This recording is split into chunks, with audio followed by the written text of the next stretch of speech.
بریارە سەبەیشاندەکێ بلند لە هەرێما کوردستانê seredana Bexda biketin û li ser arîşe navbera Hewlêr û Bexda zincîreka civînan legel berpirsên Iraqê encam bidet. Şand, bê seroketiya Barzanî û legel Fuad Mehsûm Serokkomarê Iraqê û Heyder Ebadî Serokwezîrê Iraqê û Emmar Hekîm Serokê Hevpeymana Niştimaniya Şîan û Eyad Ellawî emîndarê giştî Hizba Wefaqa Niştimanî dê civînan darbexîtin.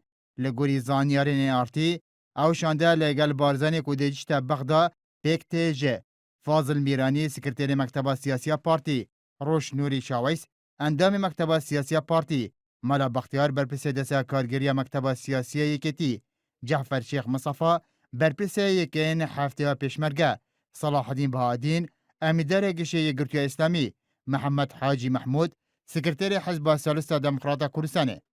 ئەم شاندا لەسەر ئیتیفاقی لایەنەکان بووە و بە تایبەتی کێشەی قوتی خەڵک کە چارەسەر نابێت لە هەرێم ئەبێ بە دوای ڕێگە چارەیەک بگەڕین و ئێمە بە خۆمان لە هەچی دەرگایەک پێی بزانی لێ دەین بۆی ئەم دەرگایە بکەینەوە ئەم هەرێمە لەم حاڵەتە تێپەڕێ و دەرچێ.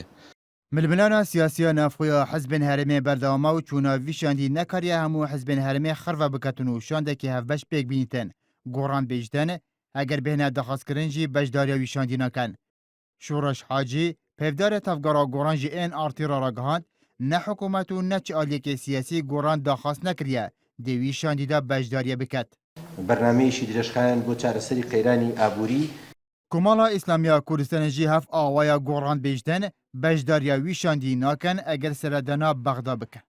کۆگەڵ ئیسلامی بەشدار نابین بەیانی لەو وەفدی کە سەردانی بەغداکات چ لەسەر ئاستی بەڕێز ئەمیری کۆمەڵی ئیسلامی و چ لەسەر ئاستی ئەنجومەنی سیاسی بە هیچ شێوەیەکەم بەشدار نابین بەیانی و پێشمان وایە تەبان ئێمە جارێ یەکەم بۆ سروشتی مامەڵەکردنمان لەگەڵ بەغدا باوەڕمان بەوەیە کە بێڵەڕی دامەزراوە شەرعی و یاساییەکانی هەرێمی کوردستانەوە بێ زۆربەی کات ئەو وەفدانەی کە چوونەتە دەرەوە و نوێنەرایەتی گەلی کوردیان کرد وەفدی حزبی بوون و لە چوارچەوەیەکی دیاریکراوە بوون و هەرگیز نەکراوە نوێنەرایەتی هەموو دامەزراوە شەرعی و قانونیەکانی هەرێمی کوردستانی تێدا بێ. Seredana vê cariya Barzanî piştî wê ketê ku dawiya mehadar bazbûyînê Cîvan Barzanî serokê hikûmeta herêmê seredana Bexda kirbû. Odgel Ebadî û beşek ji serkirdên Iraqê civîn li darxistin.